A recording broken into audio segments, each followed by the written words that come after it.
Welcome back to the Erotic Realm. As the year comes to a close, I've been reflecting on the conversations that shaped this season, the stories and psychologies that revealed how diverse, complex, and beautiful the erotic mind can be. Over the next 2 months, I'll be releasing a special end-of-year series, 2 episodes a week from now until the end of December. You'll also hear the live recordings from the Erotic Realm Confessionals, the first of which was released this week. And I'll also dive deep into the major themes that emerged this year across gender and BDSM roles. And for my 40th birthday in December, an intimate special exploring my very own erotic realm. Last week we heard from Aurora. This week, I'm revisiting one of the episodes that has been the most shared. This was number 11 in the series, and the title is Shapeshifting Desire, Primal Play, BDSM as Healing, and the Erotic Self. In this episode, we discuss BDSM as a tool for mental and emotional healing, how playing with pain, power, and pleasure can reshape identity, and much more. And for the many of you who have joined recently, this is the perfect doorway into the erotic realm, where we explore the science, symbolism, and stories of desire, one erotic realm at a time. If you'd like to support this work as it grows into 2026 and beyond, you can become a paid subscriber on Substack for the price of a coffee a month. Your support allows me to continue with the mission of the erotic realm, which is humanizing kink and darker desires. Simply visit psychologyofdesire.substack.com. And to close out the year, I'll be releasing a New Year's special, a collection of mini episodes sharing people's kinky desires and erotic resolutions for the year ahead. And then I'll be bringing those same guests back at the end of next year to see what became of their erotic goals. It should be really fun to see the evolution and what happened over the year. But for now, let's return back to the revisiting of the episode, Shapeshifting Desire. Enjoy. Why choose a Sleep Number smart bed? Can I make my site softer? Can I make my site firmer? Can we sleep cooler? Sleep Number does that. Cools up to 8 times faster and lets you choose your ideal comfort on either side. Your Sleep Number setting. Enjoy personalized comfort for better sleep night after night. It's our Black Friday sale. Recharge this season with a bundle of cozy, soothing comfort. Now only $17.99 for our C2 mattress and base, plus free premium delivery. Prices higher in Alaska and Hawaii. Check it out at a Sleep Number store or sleepnumber.com today.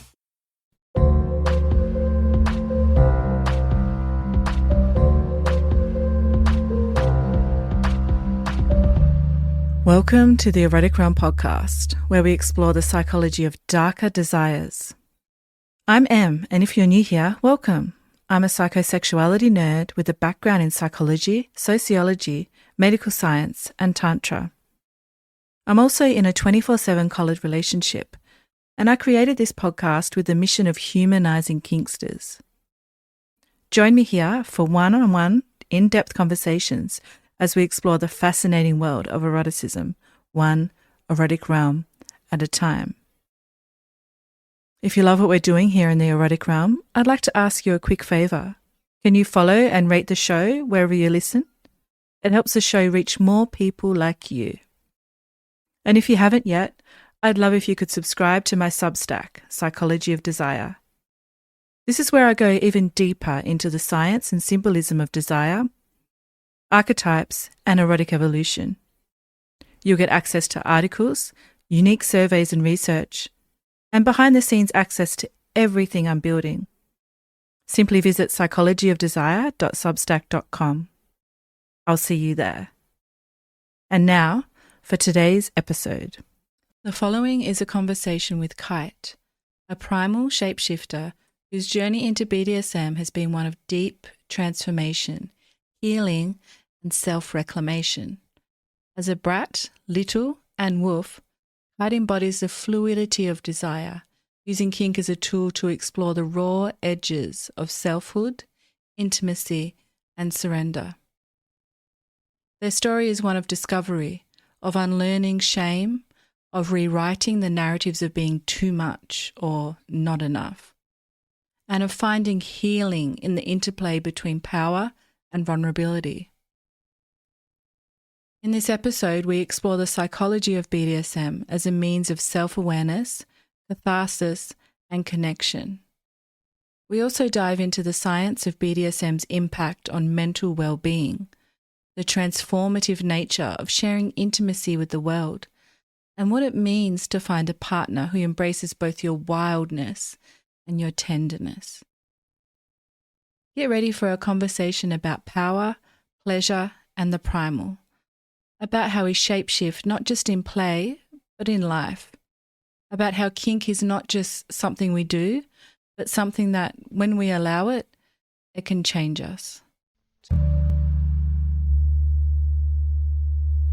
Hi everyone, and welcome to the Erotic Realm podcast. I'm very happy to have Kite joining me today. Welcome, Kite. Thank you for having me. I'm excited to be here. Absolute pleasure. So I'd like to jump straight into the heart of things and explore your unique erotic realm. If I asked you to describe your sexuality, Kite, how would you put it into words? I would say that I like a lot of different things. So I kind of consider myself to be a shapeshifter of sorts. So I can enjoy like energetic play, sensual sensations, kinky things, sexual things, and I like to have a little bit of all of the above incorporated into, my erotic realm in general. Mm-hmm. I love it. And what about your kinky identity in particular? What roles do you feel best define who you are? That is an interesting one. So it took a while to kind of come up with some labels for those things. Mm-hmm. But I would say probably the best things that I can identify with are a primal role, also a brat, and a little one. And they all kind of come out in different ways at different times. Okay. Can you tell us more about that? The difference between primal, brat, and little? Yeah, so my primal self is something that I think I discovered first and Mm. kind of uncovered because I like very unfiltered, very raw type um, sexual encounters that are, maybe include biting or wrestling Mm. or growling, a lot of verbal, but not necessarily words. So sounds, moaning, growling, screaming, yelping, kind of like mewling sounds, and kind of both partners kind of putting a lot of physical effort into the play and kind of wrestling with control or dominance, Mm-hmm. which is also kind of what got me interested in BDSM, and sort of once I realized that, I was like, oh, that is what this is talking about. Like that's what I'm doing, and this is sort of some words and vocabulary to go along with that. Fascinating. And what And about your brat or your little side as well? yeah, and then I think kind of the thing that I discovered next was the bratty side, Mm-hmm. because I wanted to see, kind of in that same sense of testing for dominance, or seeing, if I do this, how does my partner react? Mm. So if I disobey, or if I tease, or if I poke at someone, like what do they do? Do Mm-hmm. they keep their cool? And do they stay like in control of their own emotions and like their physical nature, or do they get frustrated? Mentally, is somebody going to be quick and witty and kind of like banter back? Do they, are they comfortable with that? Or do they get kind of annoyed? um, because like I said, I like a lot of different pieces of stimulation. And so I like someone who can kind of roll with the punches and switch back and forth between roles in sort of like a natural, organic way. Hmm. Um, but I like kind of testing the boundaries. Like, am I going to be too much? And just kind of seeing what that reaction is like. Okay, so I'd love to explore more about your personal erotic psychology based on what you filled out in the pre-podcast form. You went pretty deep and you mentioned a few things about your journey that you wanted to share. So I'd like to start at the beginning for you. How did your journey into kink begin for you? Was there a specific moment that you realized that you were kinky that you'd like to share? I was a young adult and Hmm. someone had shared with me like a kink inventory. Um, and Okay. I think it was before, like now we kind of have this online questionnaire that you can click all the bubbles and kind of it spits out different roles and percentages. But this was before all of that. So Hmm. it was like an Excel spreadsheet, and it was kind of like a negotiation worksheet of like, are you interested in this? Is it something you want to do, or might want to know more about, or is it a hard limit? And I was looking at these things, and I, filled it out, and I said, well, I think I'm probably pretty vanilla. Like I didn't really go hard into a lot of, of the more edge play type things. And they were like, no, I think the fact that you are interested in at least like 30% of these things means that you that Hmm. you are a little bit kinky. And I was like, oh, I don't feel like I am. I feel like I'm just normal. But then I sort of, you know, uh, it just sort of dawned on me like, yeah, it's normal for me, but it's not necessarily normal for everyone. Like not everybody thinks about these things in the same Hmm. way, and sort of overcoming um, a sense of shame about sexuality as a young female in the Midwest in the United States, which is quite conservative, religiously. There, like there's abstinence only education about Mm. sex.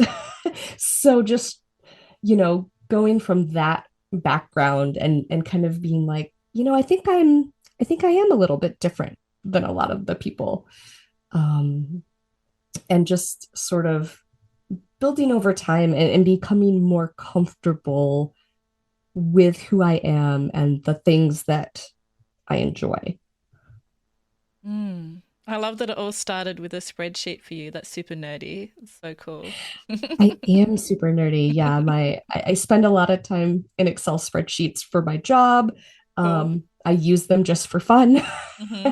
So yes, that's very much me. I am very nerdy, and I love when I heard about this podcast, I'm like, oh, I get to talk to a sexologist about these things, and I get to listen to the other episodes with people sharing their inner worlds. It's just amazing. I almost went to graduate school for a PhD in human sexuality, and it's fascinating to me what people think and what people do and how they have gone from their journey over life to develop these things. Hmm. It sure is fascinating, and we're all so unique and different, which is what I love about it. And sharing everyone's stories on this podcast, it's why we're doing it. It's just, yeah, it's wonderful. So you mentioned using BDSM and sexuality as tools for both mental and emotional healing.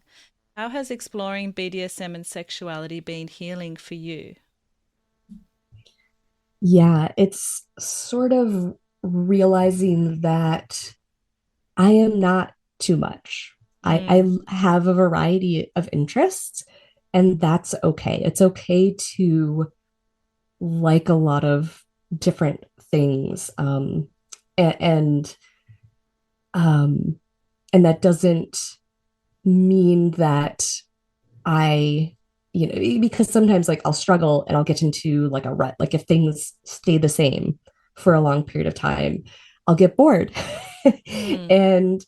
But now I've learned the language to kind of communicate to a partner, I feel like I need a little more in this area. Like if we've done a lot of overtly sexual things, whether like my primal play is pretty sexual, Um, but then there's sensation play that can be more about just like a physical touch that's not overtly sexual. It can be a temperature based, like hot and cold, or, focusing on different senses, like having a blindfold so that the visual is eliminated from that, and focusing more on like smell or taste or something. Um, so I've been able to kind of create that language to express what I'm needing and feeling, and also sort of play into different roles Mm. without needing that to change my personality. So, for example, I'm still sort of becoming comfortable with this idea of being a pillow princess, Mm-hmm. because because in my mind it kind of comes across as like, oh well, if I'm playing in that role, then I must come across as being very self-centered, not very interested in the pleasure of my partner Mm-hmm. or partners. But in reality, in my normal everyday life, I'm usually hyper focused on the needs of other people. Mm. For those So who it's may not sort of, know, can you just share quickly what a yes. pillow princess is? Yeah. So for me, the way I define it would be mostly a receiver of pleasure rather Mm. than a giver. Um, I mean, my partners still generally receive pleasure while I am being a pillow princess and receiving like their what they are giving to me. That is actually very fulfilling to them. Mm. But it's a little bit more of a passive or a submissive type role. Mm-hmm. Yep. And you've had to go through the process of understanding that that's not being selfish. It is a giving role as well as a taking role. Is that right? Yes, Mm-hmm. exactly. It's very hard for me to like accept Mm-hmm. that attention being on me, especially if there's more than one partner and I'm Mm. receiving from both of them.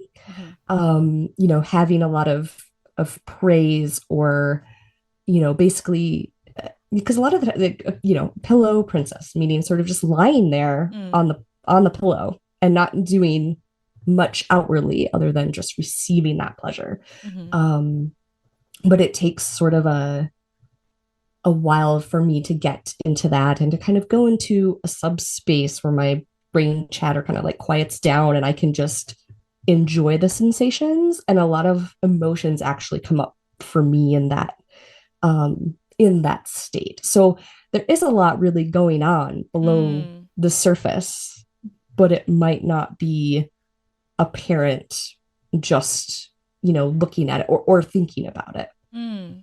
What sort of emotions come up for you when you're being a pillow princess? Ooh, I have a hard time accepting compliments, accepting Mm. praise, um, being, kind of going back to that idea of uh, me having felt like I was too much. Mm. And I kind of have to sit with the, discomfort of, these people are, person or people are giving me all of this pleasure and I might still want more. Mm-hmm. I, and feeling maybe a little bit unworthy to get more or to ask for more, Mm. or to, if I start to cry, if I start to laugh, um I've gotten fearful, like sometimes the pleasurable sensations are so intense that I feel like, oh my gosh, I don't know if I can keep going, and I'm experiencing this then with another person who's witnessing this. So Mm. it's very vulnerable for me. Mm-hmm. Mm. That's really powerful. Thank you for sharing. You described being a curious child and teenager, but facing shame for your sexuality. If you could go back and talk to your younger self, what would you say to her about desire, worth, and boundaries? Yeah, that's so important. Mm-hmm. And kind of in my role of being a parent now, I've been able to kind of look at that toward, parenting our own children and then also myself, and creating a different conversation, specifically around boundaries and um, what knowing what I can give and what is in within my capacity Mm. to do or desire to do, and not having to people please someone else in order to get, like love and attention and Mm. affection. Um, definitely that has been like something that I've wrestled with, and exactly like reparenting myself kind of in the process of being a mother too, Mm. because um it's sort of like, well, of course I want to have these conversations with um children, age appropriate conversations, of course. But then looking it back on it and like, I deserve this grace for myself Mm-hmm. as well. Yeah. Beautiful. Now, as part of the podcast, Kite, I like to explore a quote around sexuality. And today I'd like to ask your viewpoint about a quote from Havelock Ellis, who was a British physician, psychologist, and writer. And he played a pioneering role in the study of human sexuality. He's best known for his influential works, such as his multi-volume series Studies in the Psychology of Sex. And his research challenged many of the prevailing attitudes about sexuality, gender, and sexual behavior. And he actually contributed to laying the groundwork for modern sexology. So he once said that what is natural is not always good, and what is unnatural is not always bad. Do you find that this perspective resonates with your own experience in BDSM? That's curious. Mm. So, what is natural is not always good, Mm-hmm. and what is unnatural Mm-hmm. is not always bad.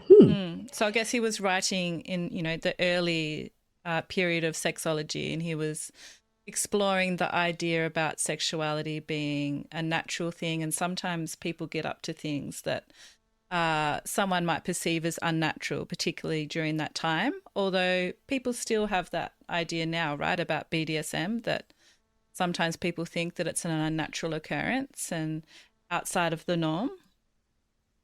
Yeah, Mm. yeah. I think it's so personal. We have such personal experiences Mm-hmm. where um, from the outside, if someone doesn't understand all of the nuance, it can seem like something is unnatural. Mm-hmm. But like for example, like my role as so my husband and I have a daddy dom little girl dynamic. Mm. And at first I saw that as um like I was when we first started exploring that angle, and he said, well, I think that I would, like that if my honorific was daddy, like if you called me daddy. And I thought, oh goodness, like, does this have to do with incest? Does this have to do Mm. with me being a child? And I was very, very nervous. So I dug into it a little more and sort of unwrapped the layers and my initial instincts with that, and discovered that it's more of a caregiver role or an unconditional role. Mm-hmm. I'm not pretending to be a child. Mm. He's not pretending to actually be my father. So, it's there, but there are different, like, if there are two consenting adults creating something, um, I don't always, I think that there are like layers to what that looks like that might be misunderstood, I suppose. Mm. um but that isn't really a bad thing. Like if you're exploring your own fantasies, whether by yourself or with someone else, um I think that can, maybe look on the surface one way, but if the meaning for the people actually involved, is something that's healthy and caring and respectful, Mm-hmm. I think that's the most important piece. Now, you've explored other edgy areas such as sensation play and edge play itself, and they seem to hold a special place for you. What is it about the contrast between things like pain and pleasure that resonate with you and that you enjoy? Yeah, I like sort of, I guess this is maybe the nerdy side of me as well. Cool. I like to to think about the sensations and like the brain chemicals, like what is happening in my Mm, body physically that's causing this sensation. mm-hmm, You know, what is pain? What is pleasure? mm, Can something be so pleasurable that it's painful, or can something be pleasurable that's actually, that's mixed with pain? mm-hmm, um and how can something, how can you go from a very light touch to a very like physically aggressive or intense type of touch, and how can all of these things um come together to create this experience that is something positive for all of the people involved. mm-hmm, So for me, it kind of becomes this. I like to have a wide breadth of experiences. So, I'll try a lot of things at least once. I might not go back to it, but sometimes it's just trying different, and also knowing, like, if my mood is different, mm-hmm, I have other ways to express myself. So, if I don't have a lot of energy that day because it's, after a long work day, there's a lot of mental stress, like how can I still connect with my partner in a way that feels good for both of us without having to be something super intense? Or on the other side of it, if we have a lot of energy, how can we get out that? So it's sort of like having a toolbox, like all these different things in the toolbox, and mm, what do we need to pull from today? mm-hmm. I love the toolbox metaphor. How do you decide what tool you're pulling out of the toolbox? Sometimes it's a conversation. Mm-hmm, Sometimes it happens naturally, and it's just sort of, as we fall into it. But a lot of times it is a conversation of, what kind of cups do you need filled? mm, Do you need to take a bubble bath and, have a glass of wine, or like read a book before we do this? mm-hmm, Are there things on the to-do list that we need to check off before we can move on to um, having fun, and whatever that looks like? mm-hmm. So it usually is a discussion in that moment of uh, between both of us of what do you need, what are you looking forward to, what might be too much right now, like, is there anything that we want to take off the table so Mm, that you can really just relax into the moment. So, I think in BDSM we talk about hard limits or things that we don't want to do, but even on a day-to-day basis, there might be times where, sometimes anal sex might be okay, but for today and tonight, like, maybe that's just not something that mm-hmm, we want to experience. And sometimes knowing that ahead of time and just kind of saying, okay, we both know that's not going to happen, um, just creates a sense of comfort and relaxation. Yep, as always, it comes back to communication. Communicate, communicate, communicate, and things will most likely work out to be pleasurable for both people involved, right? Exactly. Mm-hmm. Now, I'd love to discuss a thought provoking article that explores the positive psychological impacts of BDSM with you. The title is Effects of BDSM Practices and Their Implications for Psychological and Psychotherapeutic Work. And it's a systematic literature review. So they actually went through 181 studies and focused on 9 key pieces of research. And this research revealed that BDSM practices can do much more than just physical pleasure. They found in particular that BDSM enhances self awareness and authenticity, offers a welcome break from the pressures of adult responsibilities, improves partner relationships by honing our communication, negotiation, and trust skills. And it also points to the power of physical touch, open dialogue, and a supportive community to create a sense of safety and well-being. Intriguingly, some of the studies they looked at even noted that participants can experience transcendental states of consciousness, benefiting them psychologically, emotionally, and physically. Now, given your rich journey, Kite, from exploring kink to find healing in your practice, this research really resonates, and I'm eager to dive into how these findings mirror your own experiences and perspectives. So one of the most fascinating findings, in my opinion, is that BDSM can serve as a departure from the burdens of adult responsibility, almost like a temporary escape. Have you experienced a moment in your play that felt liberating in this way?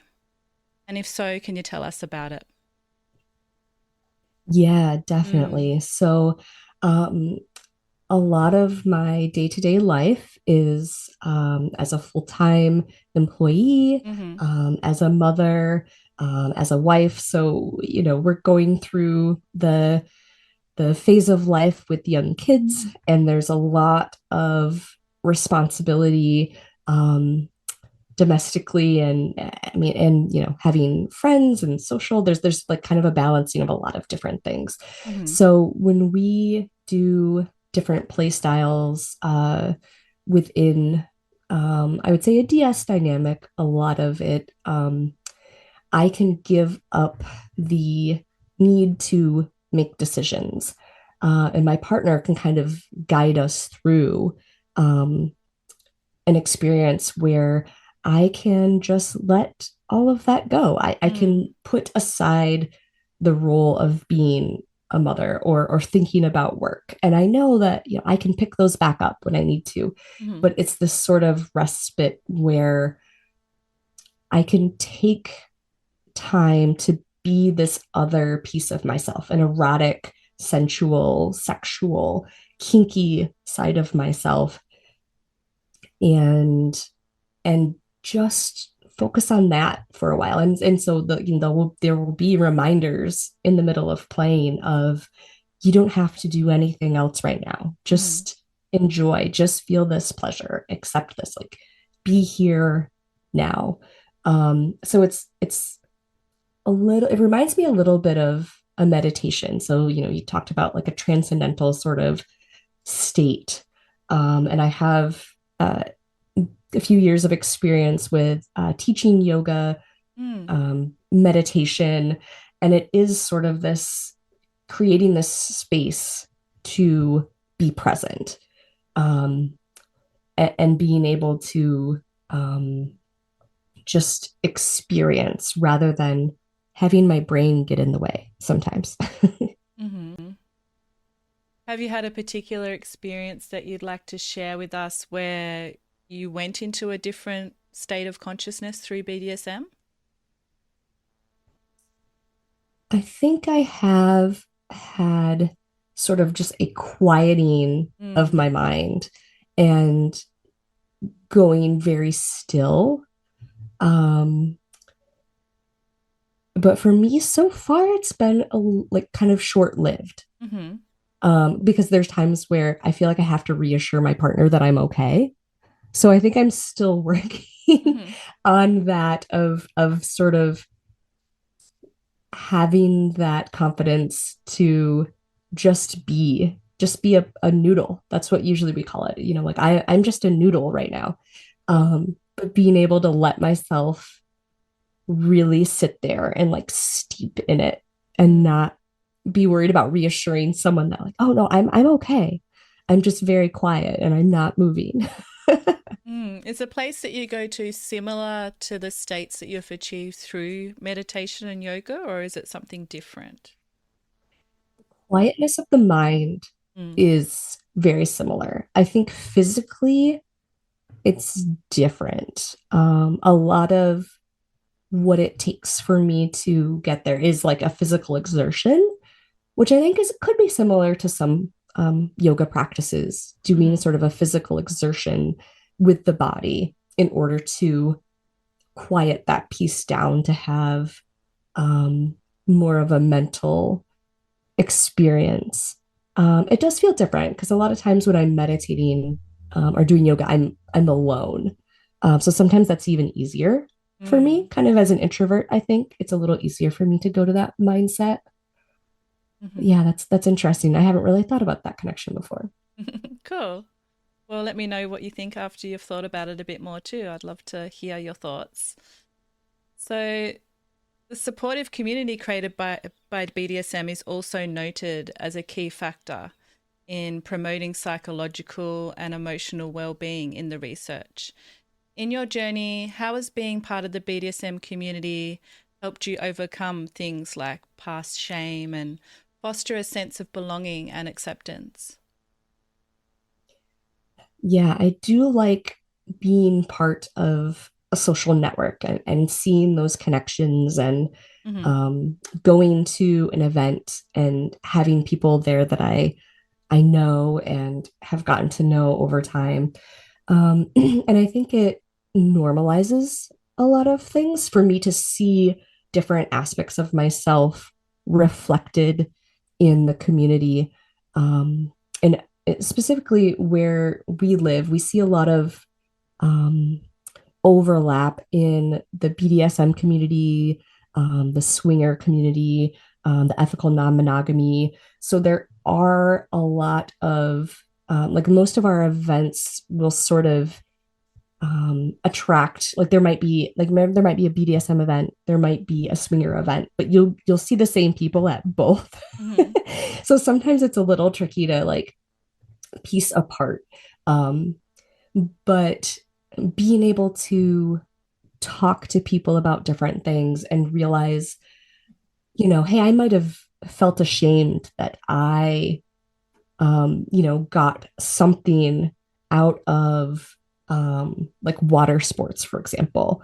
Um, like playing with urination. Like that was one that took me a while to be like, I don't know. This one is a little taboo even for me, right? Like I don't know if I can feel comfortable telling people that this is something I'm interested in. And it took another person saying, well, this is how I play with it with my partner. This is what Mm. I like. This isn't a degrading thing. We do it as sort of a primal marking ritual. And I was like, yes, that's what it is for me too, but I didn't have the language. Mm. So I think that sort of happens in community as you sort of normalize what maybe wider society would consider to be abnormal. Mm-hmm. You sort of realize, well, I'm not doing this in isolation. I'm not figuring this out all by myself. I'm not the first person. I won't be the last person. um, there are other people that enjoy this, and it's sort of that sort of mix between exploring your own sexuality and erotic realm and then comparing and contrasting to others, not in a judgmental way, but in a kind of supportive way that just says, oh, I can be proud of that. I can share that. I can talk about that. Or here's this person that will understand. And then you find, usually a lot of other people who actually understand. Mm-hmm. You've mentioned your husband a few times, and I'd love to chat about your partnership. Can you Sure. share the story of how you met your life partner? Was there a defining moment when you knew that they were the one? So we met on the Field app, which is specifically people looking for ethical, non-monogamous relationships or polyamorous relationships. He was part of a couple, and I was looking for couples specifically to just sort of have fun with, and I didn't really want to become emotionally involved. Mm-hmm. Um, but sort of over time, we um, realized that we had something, really unique and special. Um, we uh, Neither one of us had a dominant submissive relationship before. So when we started exploring that, I think that was really when the emotional piece kicked in for us. I think it would have been there regardless, but that really was something that grew quickly because we were having so many deep conversations about emotions, doing the emotional play. Um, I would tell him different stories about my background, about my history, like different sexual traumas, and he was like, "Yeah, I want to know about this. I don't want to shy away from it. I want Mm. to see what we can do to help you feel comfortable, help you kind of reclaim certain things, like maybe different sexual positions." Um, there would be times where, emotions would come up and I would cry and he would say, "You're just so beautiful and I want you so much," just kind of no matter what state I was in. So, Mm.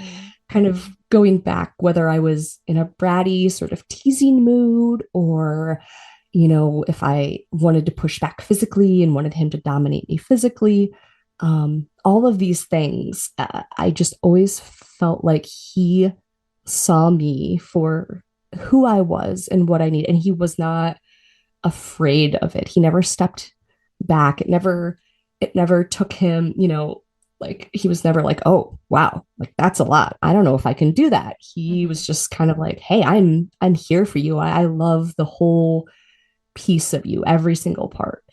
Um, and he just saw me in a way that was very different, maybe from other partners. He was intimidated, um, by any part of my personality or of me wanting to explore with other people. Um, I'm pansexual, so it was kind of important for me to continue to like express those pieces of myself in some way. And he was there. He was consistent. um and even when I would bring up things that were a struggle or hurt feelings or something that he did that didn't quite sit right with me, he would take responsibility for that and say, "Yeah, I messed up. Let's figure out how we can go forward in a better way." But he also didn't at the same time, play the victim and say, "Oh my gosh, I'm such a terrible human.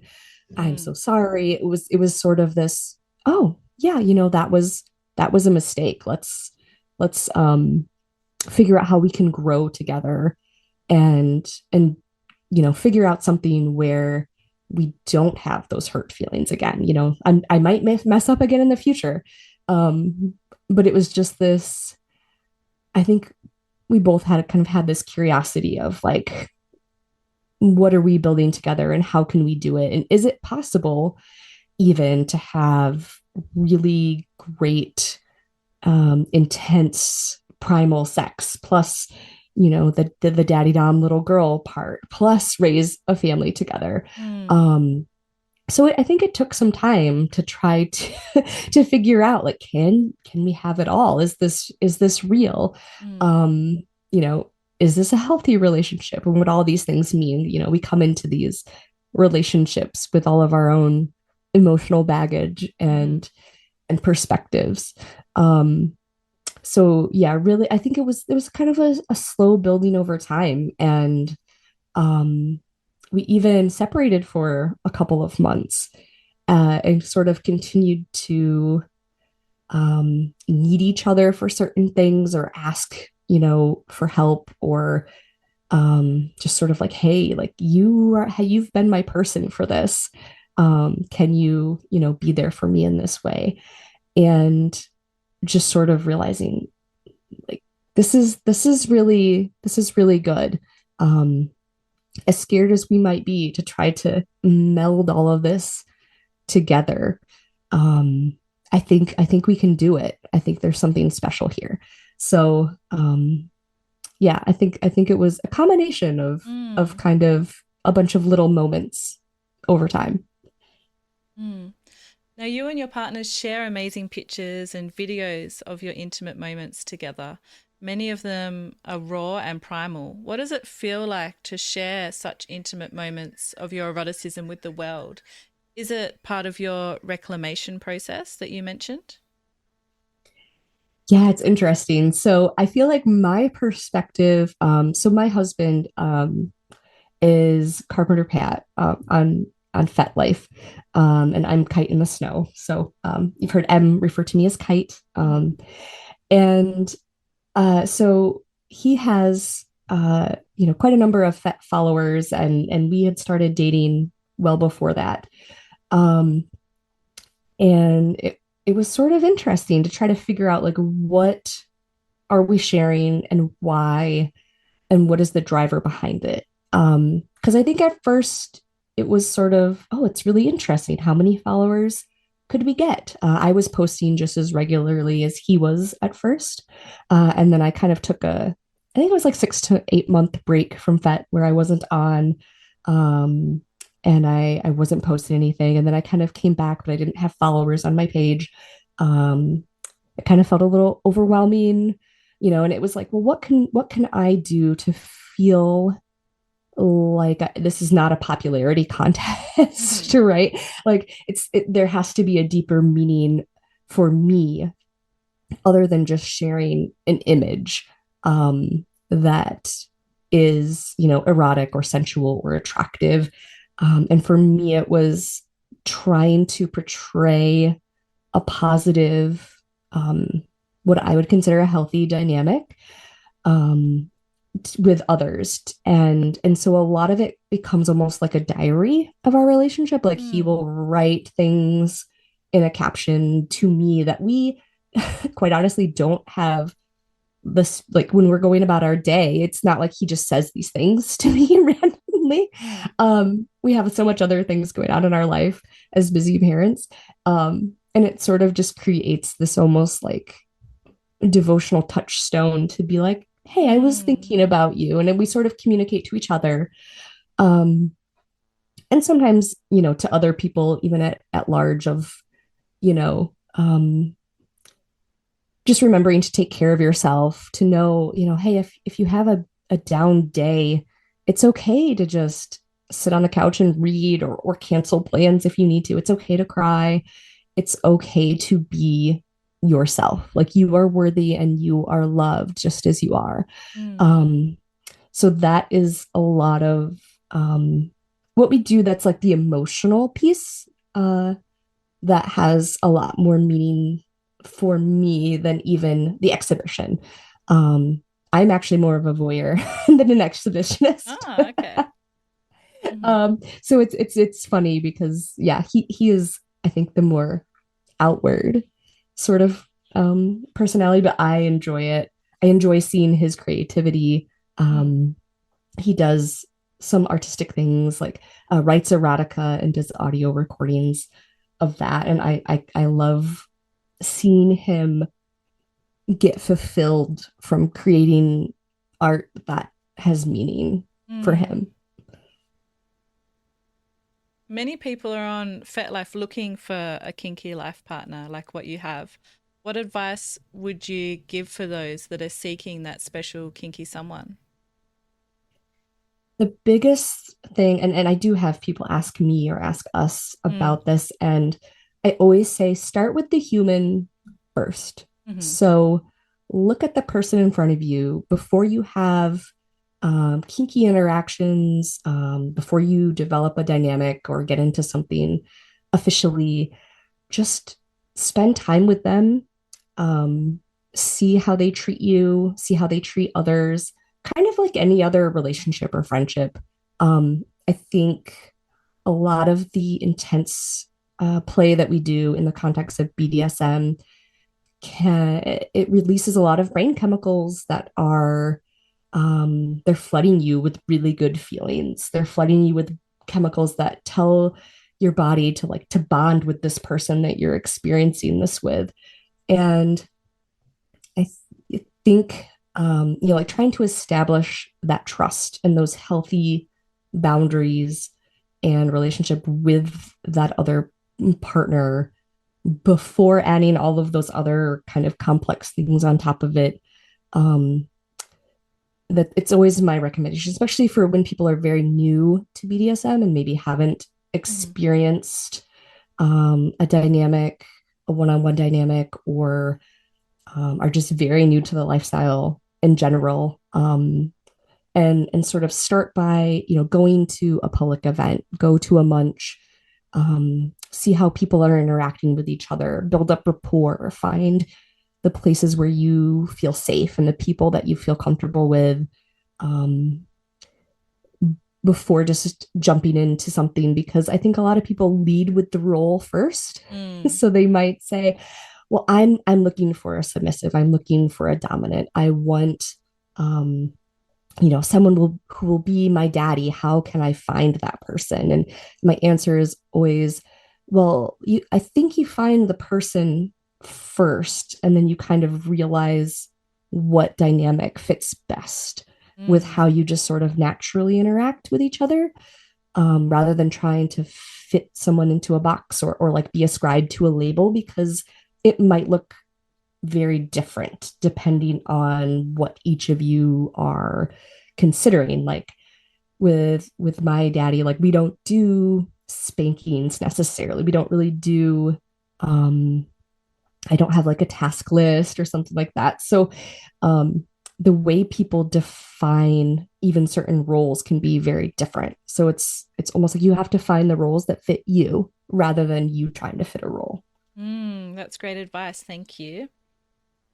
Now, as part of our conversation today, I asked you to bring along something to share, such as a quote, book, or movie that's influenced your sexuality. Can you tell us what you've brought along today and how it shaped your understanding of your erotic realm? Yeah, I thought about this a lot. And Okay. the thing that eventually jumped out at me was, I realized that I like vampire movies. So, Mm. and books. So, like Underworld, Queen of the Damned, those were like a few different awakenings in me, as like a pansexual or bisexual woman, being very attracted to the female main characters, Mm. and realizing, and sort of having this experience going, well, maybe this is just what everybody feels, and having, female friends at the time kind of be like, oh, well, that's interesting. Like I was very much more into it than they were. And I'm like, oh, I think I'm different. Like Mm-hmm. I'm very much into this idea of, you know, very sharp teeth biting my neck. Like that's that's so interesting. I want to know more about that. Mm. And I was recently at a vanilla party at my best friend's house, who I know she is kind of kinky, but I didn't know, anybody else, everybody else was there just for like a friends Thanksgiving. And other women were talking about, yeah, when I realized I was bisexual, it was because I was sitting there watching these movies. And it was like, oh goodness, okay, we're among people who kind of understand. And then I had mentioned Fat Life at one point, and some of those women like came over and they're like, oh my gosh, I'm on Fat Life too, but no one knows I am. And I don't know what to do with this. It's all new. And can you help me, understand like events to go to, or best practices, or, they were so excited about it. And so really it was sort of, at the time of sort of watching these films, and being attracted to this sort of dark, mysterious, strong female lead, but not quite knowing what it was. So kind of remembering those early awakenings of that, and then so many, decades later, being able to use that as a point, of connection with people that I didn't know. But now I know a lot better, because it was like an entryway to express more of themselves, and kind of know, hey, I'm around someone who I can express this safely with. Mm-hmm. Beautiful. What about True Blood? Have you seen that?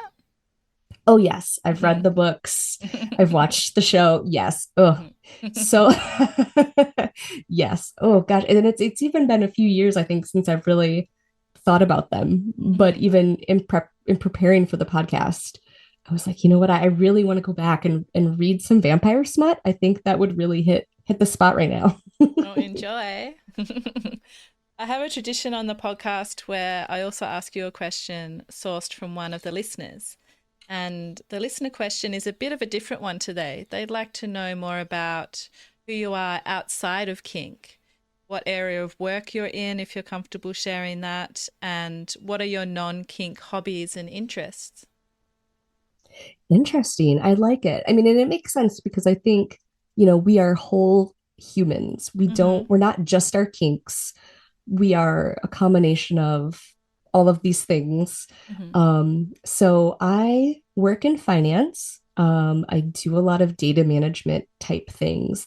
So as I mentioned, I'm in Excel spreadsheets all the time. Mm-hmm. And I can be very in my head, and it can be very hard to get me out of my head and out of a productive, efficient mode since I'm in that role so much, which is kind of how the BDSM things kind of help take me out of that.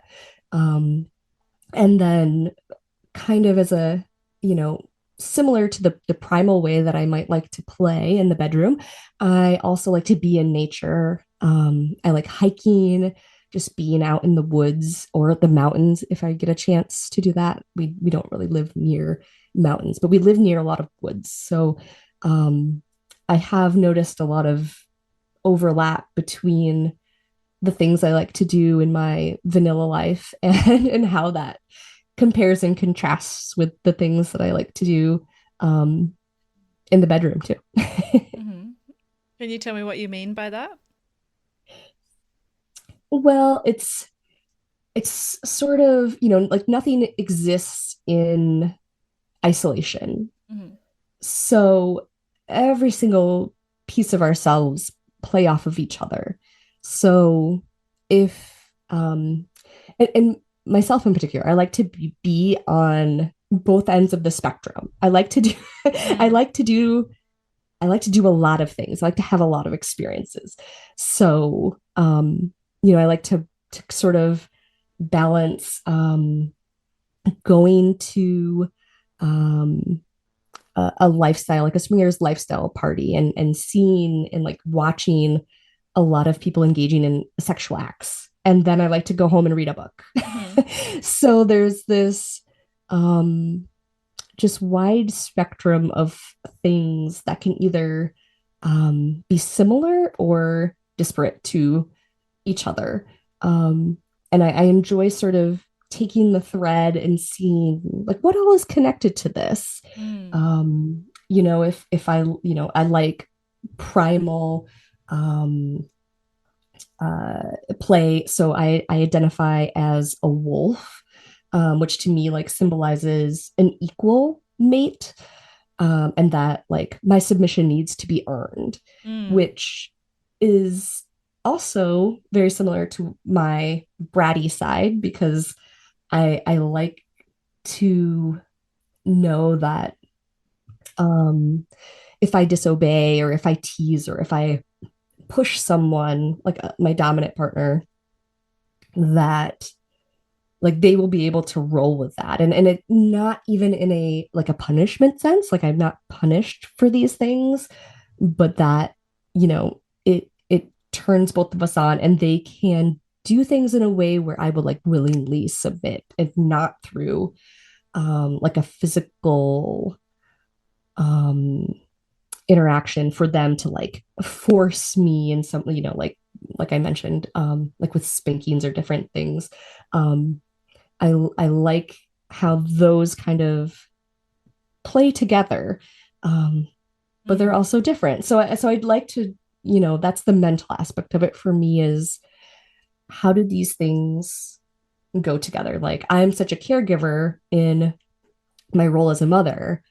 How does that play with then me taking on the role of a little and having my daddy be more of a caregiver to me, Mm-hmm. and just sort of experiencing both sides of that role? I love it. Now, a fun question for you. Can you share a peak erotic experience that felt especially powerful or meaningful to you? A peak sexual experience that felt very meaningful. I will have to go. I have done two threesomes with my husband and my boyfriend, and they have both been extremely meaningful in the sense there's a few different pieces to it. It was definitely physically overwhelming, just to have two people focusing on me receiving pleasure. So I kind of talked about like that as like the pillow princess role and being the receiver of this, and sort of it was very difficult for me mentally and emotionally to get to like accept that they both wanted to be in the same room, uh giving me all of this love, attention, pleasure together. I had other partners, male partners, who felt very jealous about me enjoying, if I enjoyed, time with another man or was attracted to another man. And this idea that they were both putting my pleasure and my enjoyment above their own, although they, I think, also very much enjoyed it. Um, but that was, I mean, it would mentally, and even now, I think, because that was probably a year and a half ago for the first time, I'm still sort of mentally grappling with that, like accepting that I wasn't too much. I could ask for that and I can have that, and it's okay, and they want to give that to me. It's okay for me to enjoy it, um and feel comfortable talking about it, asking for it.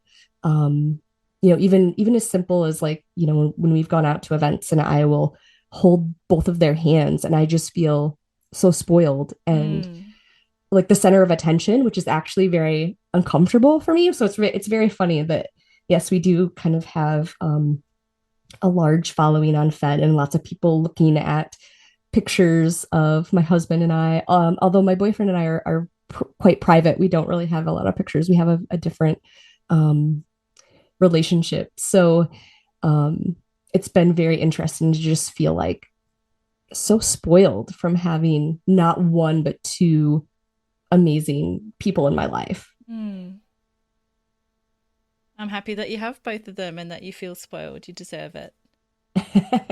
I'm trying to accept that. Yeah. Is there anything else you'd like to share with the listeners today, Kite? Perhaps something that you feel we haven't covered that you wanted to speak about, or a topic that you'd like to elaborate more on? I think we've pretty much covered everything. You are an amazing host. You you came in with a plan and you've had, all the questions, and it's just been such a great experience to kind of have the dialogue. Um, and I highly encourage, if you're listening to this episode, to go and listen to all of the other ones. You're going to learn something new every time, even if more than one of the participants has the same kink or something similar. Like Em said, everyone is so different and they bring such a different perspective. It's so interesting to see how people all around the globe are doing things differently. People from different cultures, different countries. It's amazing just to hear everybody's story. It sure is. So what's next for you in your erotic exploration? Do you have any erotic goals for this year, or an area of kink you're wanting to explore more? I do. I have a newer partner that I've been doing some negotiations with, for some more of the sensual um, type play. There also a switch between, a top and a bottom, dominant or submissive. So I'm excited to do that. My current partners are, for the most part, take a top role and I take a bottom role. So someone who is interested in just a different slice of all of those kinks, to be able to explore and delve into that. Someone who gets excited about those things like I do, in a different way. So I'm very thankful to have um, a lot of wonderful humans in my life that I can experience those things with and share with them. That sounds really fun and like you have a lot to look forward to. And if you could sum up your erotic realm in one word at the moment, what would it be? One word, it's such a tricky one. I'm going to go back to shapeshifter. I think I like being able to kind of dabble in different areas and pull things out of that toolbox that I mentioned. That they're things that are just always evolving and fluid. So it's not necessarily just one thing. It can encompass a lot of different things at once. Wonderful. I'd like to thank you for being so open and sharing yourself with me and our listeners today, Kite. Yeah, thank you very much for having me. This was something I've been looking forward to. Oh, it's been an absolute pleasure. I'm Em, and this has been the Erotic Realm podcast. Thank you for listening to the Erotic Realm. If this episode stirred something in you, please take a moment to follow the show, leave a rating, or write a review on wherever you're listening. It helps more people find the show and brings visibility to this deeper conversation about eroticism and self-understanding. I'd also like to invite you to dive deeper into the psychology of desire, including my writing, research, and upcoming courses over at psychologyofdesire.com. And if you want the full experience, join thousands of curious minds on my Substack at psychologyofdesire.substack.com. This is where I release the Psychology of Desire case files, behind-the-scenes thoughts, and intimate reflections every week, plus more. Until next time, stay curious, stay embodied, and keep exploring. Also, as always, stay perverted.